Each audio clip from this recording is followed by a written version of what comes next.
Welcome back to the CBJ podcast. I'm Brandon along with Cam on the other side of the Zoom screen. Fortunately, Jason's at camp again.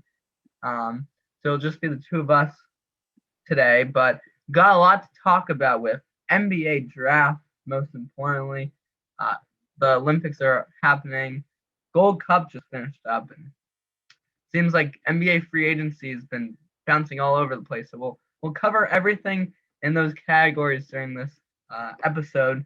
And so sit back, relax, and enjoy us talking sports for the next half an hour. Fun fact, obviously today is Bucks QB Tom Brady's birthday. He's 44. Zach Wilson's birthday is also today. He's only 22. And you do the math, Brady is older than both Wilson and Trevor Lawrence combined, number 1 and 2 overall pick in the NFL draft this year. Speaking of picks and draft, talk about NBA. NBA has been crazy with the NBA draft last week and free agency starting yesterday. It's been a crazy couple days. We'll cover it all, starting with the NBA draft. And Cam, you want to take it away? Gladly.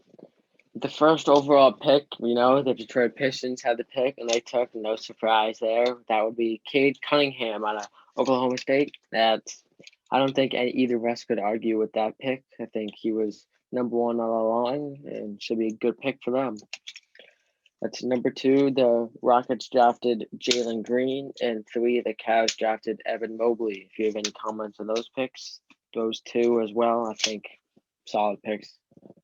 Yeah, so I think these were kind of obvious. The top picks usually in a lot of drafts always have the obvious choice. I think obvious, great to see Cade Cunningham becoming who he is. And the Rockets and Cavs both got a great player. Evan Mobley, a great center that's going to go with Jared Allen. He just signed a big contract yesterday, so two of them will pair up, and I think it'll be a great center combo for the Cavs and some experience with Jared Allen. He can help teach Evan Mobley, and maybe Mobley will become the next Jared Allen. We will see. He has the potential. The 4 pick, the Raptors took Scotty Barnes, and the 5, the Magic took Jalen Suggs. Could have been argued that these two could have been possibly flip-flopped or something like that. Saw Jalen Suggs at the 4 pick, and many mock drafts looked at. So these two were kind of debated, but both seem to be great fits for the team they on, and both should have very high success rates.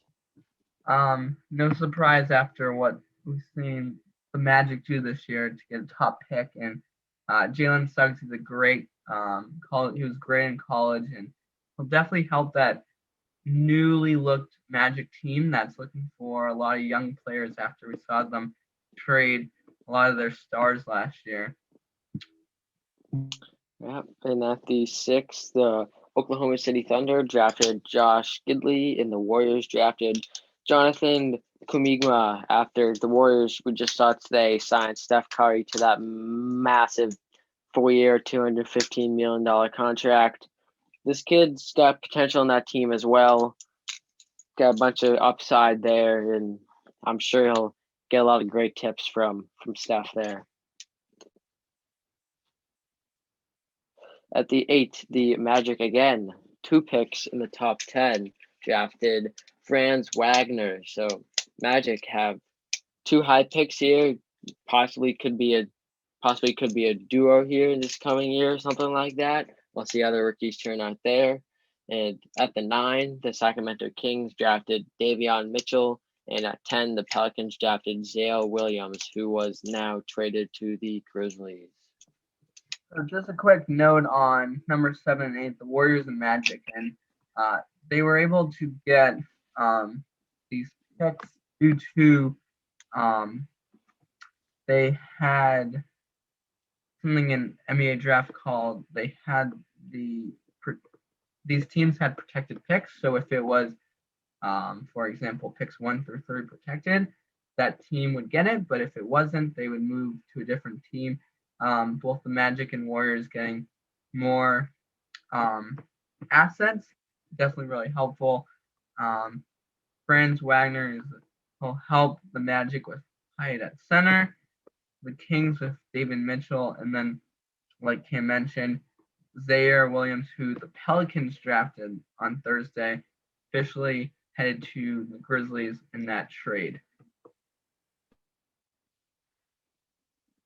That would conclude the top 10 picks in the NBA draft. I will send it back to Brandon of what he has for us next. We're not going to go through all of them because I think with any draft, a lot of times it gets very vague with who these players are and what they can do. I'm just going to talk about some notes here that we have.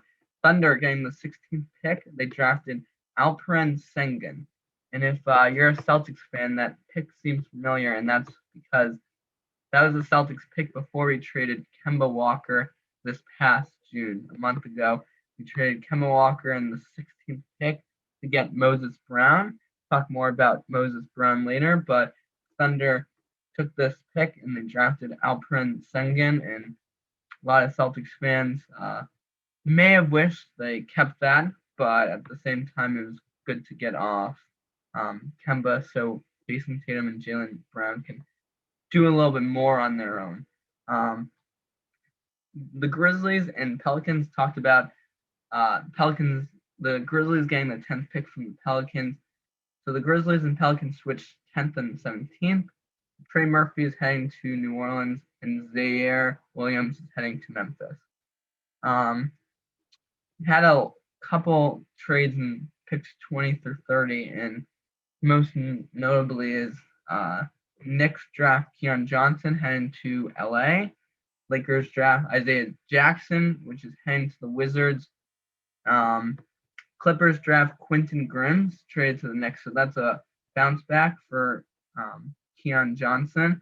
And then the Suns drafted De'Ron Sharp, who's traded to the Nets. With that, there's not a lot to talk about for these guys, but notable to just recap what happened last week, and great reminder for any fans that missed it. That would conclude our NBA draft recap as we now move to the NFL because the NFL is back. Training camp has opened officially for all 32 teams in the league. All QBs are redshirted, which means they cannot take hits and cannot be tackled. Although today we did see a Giants fight that broke out, which ended up Daniel Jones being at the bottom of the pile. So he might have taken a few hits. Who knows? Who knows? And in San Francisco, Jimmy Garoppolo is the number one QB and will start week 1 for Kyle Shanahan and the Niners there. But we did see that the number 3 overall pick, Trey Lance, did take snaps under the number 1 slot role today with the number 1 offense. So who knows what the future has in store for the 49ers there. We might see Trey Lance soon, possibly still up in debate for who starts week 1. It's looking like Jimmy G, but who knows? Trey Lance got some of those reps today, so we will see what happens. Brandon, do you have any thoughts on what you think the 49ers should do this season? Yeah, so I actually do have a lot of thoughts on this and kind of going back and forth, in my opinion, but Jimmy G, it's his job to lose. There were a lot of talks about maybe the Niners were going to trade him to Houston to get Sean Watson, or maybe Jimmy would head to New England in that 3-team deal with Watson. Obviously, that backfired. But now that Jimmy G is here to stay, this is his team, and I think Shanahan is obviously experienced coach. He's giving the veteran the starter, but like Cam mentioned, Trey Lance, we've seen him have a lot of potential, and just like the Patriots with Mac Jones, rookies definitely get a shot with first-team snaps, and I think the best words to say is that they'll probably come sooner than later. Don't know what week. Mac Jones and Cam Newton have been going at it. I was at Patriots camp live last Friday and got to see it live in person. It's cool.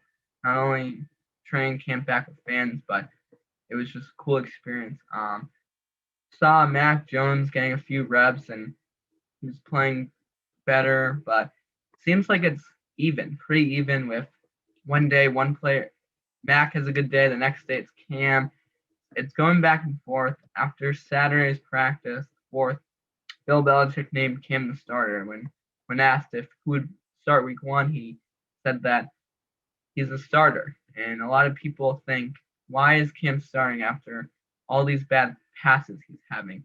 He may have a good day one day, but he's overthrowing, underthrowing, pass after pass, having bad days, and it gives concern to Patriots fans after they thought he had improved. So it's definitely interesting to think about where Patriots will go. Obviously, today was the first day of pads, and Mac Jones wasn't ready. He wasn't himself today, but I think we get more and more practices and training. I think it's going to be competitive up until the start. So even though Bill has named Kim the starter, I think it's up in the air. Like I said with Trey Lance, sooner than later with Mac Jones. Yeah, like you said, it's both these guys' jobs to lose. As we just saw from Schefter a few minutes ago, that 49ers general manager John Lynch said that Jimmy Garoppolo is playing the best football since he was there, since he's been there. So maybe these draft picks will let a little fire into these guys and bring up the intensity, make them play a little better, as they know they got young guys ready if they're not. So we'll see what happens. But with both these guys, like you said, I think it's only a matter of time. Certainly, I think the fans will help Cam Newton. As we know, he feeds off the energy of the crowd. But we'll see how much he really improved since last year and see when these rookies will get their shot in the bigs. Another Patriots news, they reclaimed quarterback Jake Delegata from Green Bay with quarterback Jarrett Stidham on the pup list to start the season. Not really sure what happened there, but they're both backups behind the two we were just talking about anyway, so they might not see as much playing time, field time. But What I've Aaron, what I've heard is that Stidham, I think, the back injury. I'm not positive about that, but um, yes, I think even if Stidham is back, I think he is third string quarterback. We brought Hoyer. He's been playing as a third string QB in training camp with Stidham out, but I think once Stidham comes back, that obviously brings Hoyer back down to four, and um, Delegado is just here to have four QBs at training camp. Speaking of QBs, I didn't want to take the thunder from Cam. I'll give it back, but this offseason we've had a lot of talk about QBs, not just rookie QBs with uh, Trevor Lawrence, Zach Wilson, Trey Lance, Mac Jones, but big name veterans. So, Kim, take it away. yeah, we have some of the biggest quarterback news. The reigning MVP of the year, Aaron Rodgers, has decided to play football this upcoming season with the Green Bay Packers. He had quite the holdout. No one really knew what was going on, but he finally made his decision and decided he will play, and he is back with the team and he is at training camp. To to even help him out a little bit, the Packers re-signed Randall Cobb from the Texans, which kind of helped Rodgers maybe push his deal a little bit. Ex-teammates getting back together for a little reunion. We'll see how well Rodgers plays this season. Even with Devontae Adams, we saw both of them post a little, make us a little skeptical, post a little last dance on their stories there on their social media. So who knows what these two are really up to? Both phenomenal players in the league, and they're both back and playing. That's the bottom line, which is exciting for all the NFL fans.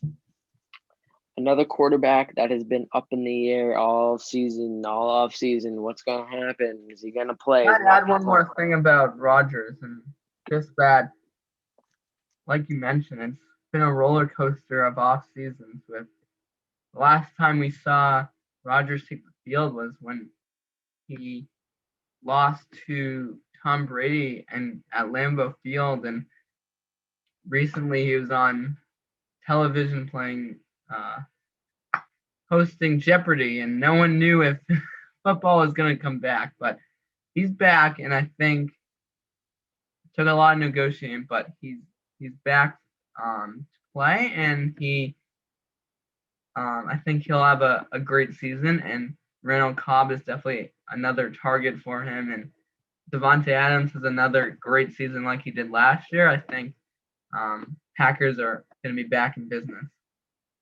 We've heard Texans QB Watson is back in the NFL while he's still dealing with his police lawsuits from earlier. This was probably the biggest until Rodgers came back. That what was going to happen with Watson, especially because a lot of teams were interested in trades. It seems like the team that was interested was the Niners that would send Jimmy G back to New England, or the Patriots would go straight out for Watson. We saw them go out. They had a lot of cap space, so that was not an issue. But he had one problem and another event and an event after that, and it seems like any chance of him playing was slim. And so it's great to see him back, and we hope him the best of getting back to the field in an easy way. Yeah, we also saw today that Deshaun was not at training camp today. He hurt his foot, so they say. That has been the word going around the street. We will see what that injury entails for him. Who knows what's really going on with that story there. We know he wants to get traded. Like you said, there's been a lot of rumors going on. We're about a month out, so we'll see what will actually happen with him. So who really knows right now? He definitely doesn't want to play for the Texans. That's what it looks like. But we will see. It's been a long wait, but I think we're hopefully nearing a conclusion with him. Another quarterback in COVID news: the Vikings organization, a quarterback tested positive, and a lot of other players were considered close contacts. Which one of them was Kirk Cousins? Excuse me. And there are reports that he is unvaccinated, and there's been a lot of speculation going on with vaccinations and unvaccinated going on in the league right now. We saw a Vikings coach leave the team and get fired. We saw a Patriots coach leave the team. So we saw the NFL put out a statement saying if your team can't play due to a COVID issue, then it'll be a forfeit, and the other team gets to win, and you get the automatic loss. And that would be a big thing to happen in the NFL, as we know that every game counts and every win is a big win, no matter what the situation is. Yeah, to add on that, it's just that 16 games is not a lot. Actually, it's not 17 in 18 weeks. Even still, one more game, but it's not a lot. You forfeit. You're only playing once a week, and it's not like baseball or basketball where one game isn't a big deal, or you can postpone the baseball game another time. But the other issue is that the other team has, even if they were healthy and they played a team that had COVID issues, they're now getting punished as well for a forfeit. So having players and coaches unvaccinated basically just hurts not only their own organization but the rest of the NFL. And head coach Mike Zimmer put out a report yesterday that he gives a personal choice for these players to be vaccinated. He said he understands the risks that his team may encounter and that they may be forfeit games, but interesting to see after he fired a coach for being unvaccinated. He's given these players the choice if they want to be vaccinated and taking the risk of any chance they could forfeit a game. Lastly, the Colts, new QB, they traded to get Carson Wentz. It looked like a good deal for them. I think Eagles fans are the most happy about this, and it seems like the sense is that Colts fans are sad, and because Carson Wentz will undergo foot surgery. He's expected to miss anywhere between 5 to 12 weeks, according to head coach Frank Wright. And 12 weeks is a lot. That's 4 months, which is basically the NFL season. So who knows how much he really gets to play, and definitely a big loss for the Indianapolis Colts. Yeah, we saw today also that Colts all-star lineman Quilton Nelson apparently has the same injury as Carson Wentz and will also go and have foot surgery, and he's also expected to miss 5 to 12 weeks. So those are two massive losses for the Colts in that organization there. They're all-star linemen and they're QB1. So we'll see that the Colts have Sam Ellinger, I think, a quarterback, and they have another rookie. So we'll see what they decide to go with quarterback over there. So should be we'll see what they can handle without these key players in their offense there. As I'll send it back to you, Brandon, for some soccer news. Thanks, Cam, for ending that football recap. We'll keep you updated with these next couple podcasts as we lead up to the season. The kickoff is September 9th, Thursday, September 9th, between the America's team, Dallas Cowboys, at the Tampa Bay Buccaneers. So that will be awesome. September 12th is the first Sunday of football, and seems like it's far away if today is August 3rd, but it will come quicker. With that, I'm going to recap what happened in soccer this past month. And that's right, we had Gold Cup. If you were a U.S. fan, you've probably seen the game, you've probably heard the game, you've known the news, what's happened. But for anyone that hasn't, we'll recap from the beginning. Mexico was put in Group A with Trinidad and Tobago, El Salvador, and Guatemala. And Group B was the U.S. with Canada, Haiti, and Martinique. We'll start with Group A. Mexico won 2 games and tied 1 to be first place in Group 1. El Salvador 6 points made it through the group stage. Trinidad and Tobago and Guatemala finished out that standings. In Group B, U.S. won 3 for 3, including some tight ones, 1-0 against Canada and Haiti, but they squeaked in those 3 points to get clean 3 wins across the board in the group stage. Canada had 6, Haiti had 3, and Martinique had 0. So the quarterfinals happened July 24th. Mexico won 3-0 over Honduras. Canada won 2-0 over Costa Rica. And the U.S. won 1-0 versus Jamaica. And Qatar won 3-2 over El Salvador. My notes say that Hoppy had the game-winning goal in the 83rd minute over Jamaica to lead them into the semifinals against Qatar. And speaking of that, it was the U.S. again winning 1-0. It seems like a common theme throughout this Gold Cup was 1-0 wins for the U.S. Zarda's goal in the 86th minute was the game winner, but had to have some help from Matt Turner. Any Revolution goalkeeper Matt Turner helps bail them out in the first half. Multiple saves, including the PK that Qatar kicked over the bar. So it's considered a save for Matt Turner, and the U.S. won 1-0. On the other side, Mexico, they won 2-1 versus Canada, and the only goal before the Gold Cup final that Mexico let up was the semifinals against Canada. And the Revs Buchanan scored for Canada in the second half, but it wasn't enough as Mexico had goals in both first and second half stoppage time to break the deadlock. It was the second goal was in the 99th minute, so 90 plus 9 minutes for that second goal.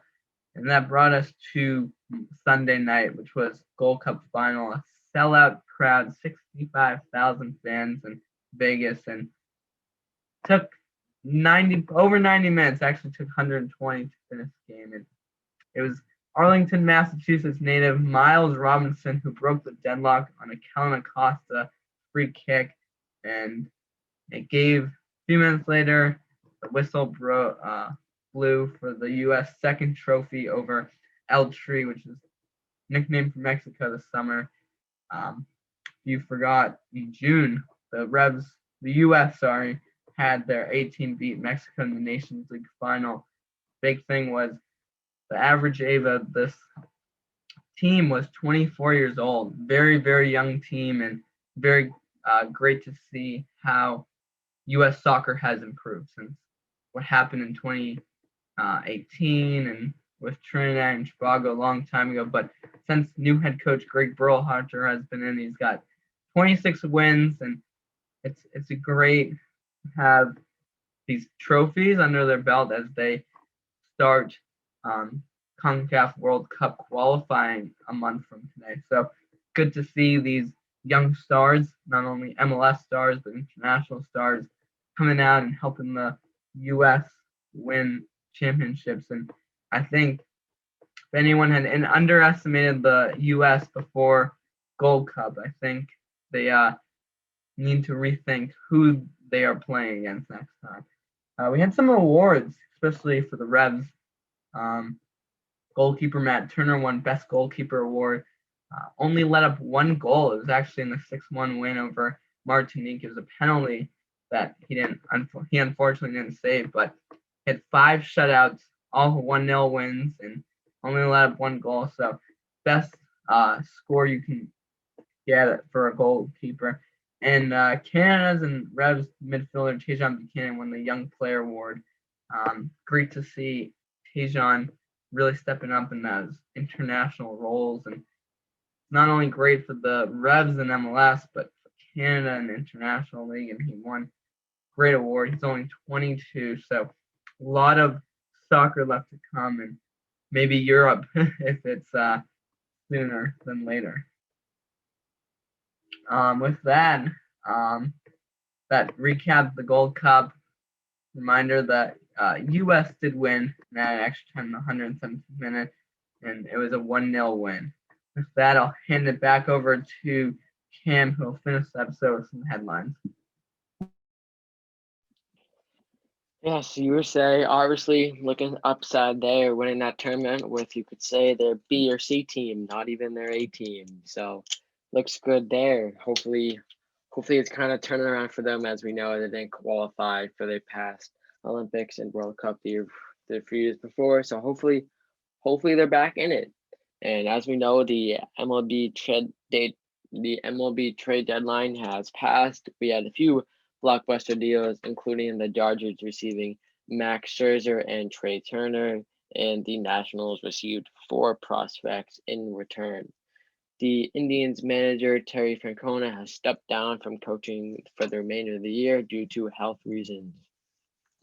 The American League won the MLB All-Star Game 5-2. The American League have now won the past 9 years. The NL have not won since 2013.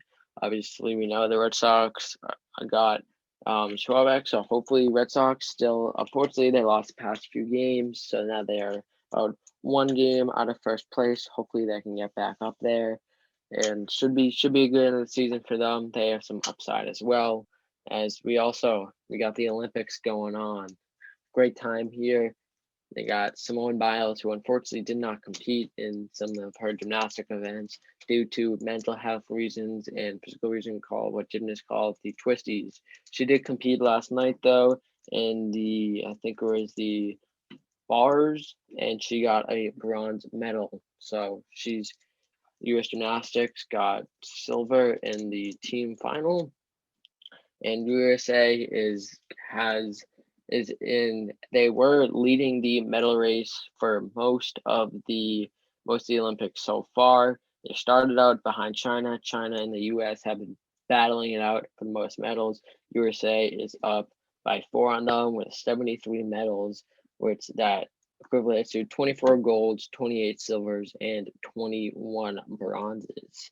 So we still got the track going on, some volleyball, the USA basketball team, men's team. Obviously, they had some struggles at the beginning.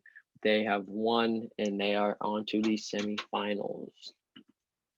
On August 2nd, the U.S. women's national team lost to Canada in the semifinals. They will play in the third place bronze medal game. In the NBA news, Pelicans Jackson Hayes was arrested due to an alleged altercation with a police officer. Obviously, never want that to happen. And with Jalen Johnson getting drafted, he becomes the 8th freshman from Duke selected in round 1 since 2017.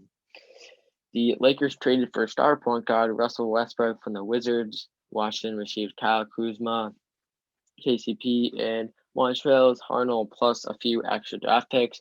As you know, LeBron James is now the oldest tenured Laker on the team, being there for 3 seasons. So obviously that is for the new team put together. They got quite the lineup going to this next season. We'll see if they can win another one. Who knows? And the Celtics traded for Tristan Thompson to the Kings for Chris Dunn and Bruno Ferdinand. They also traded newly acquired center Moses Brown to Dallas for Josh Richardson. Obviously, the Celtics didn't have the season they were looking for this past year. Obviously, Tatum playing with the USA Olympic team. He's playing great so far. We'll see if they can keep going there. We'll see how the Celtics fare. I will give it back to Brandon for some other headlines before we wrap this episode up.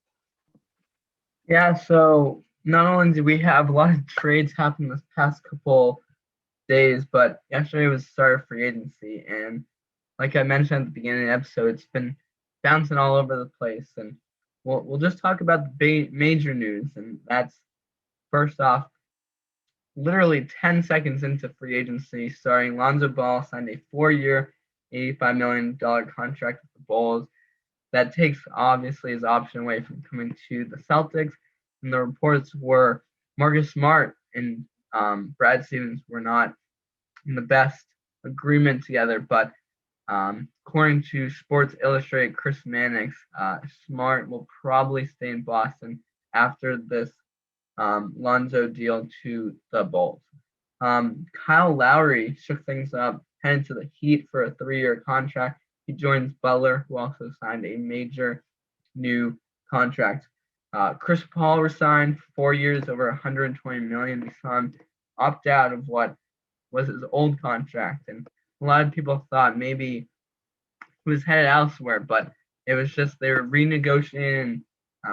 He wants to stay longer. Obviously, this year would have been his player option, his 5th year. So 4 more years in the Suns. Hawks Trae Young signed a 5-year, $207 million extension. Boston's Evan Fournier signed with the Knicks, 4-year, $78 million. Devontae Graham signed with the Pelicans for a 4-year, $47 million deal. Big news: OKC Thunder's Shai Gilgeous-Alexander (SGA) agreed to a 5-year, $172 million maximum rookie contract. A lot has happened. If you want more news than what we're getting here, and obviously up to date when this comes out, check out Adrian Wojnarowski, the lead reporter for the NBA, and he has a lot. Obviously, you can check out the ESPN app and anywhere else you can find news, wherever. With that, that's it. We're back. We did it. 1 episode in the books. Kim, if you got anything else to add? All right. We'll hopefully be back on a more regular scheduled program, and won't take a huge break next time. And hope you enjoyed this episode, and we'll see you next time.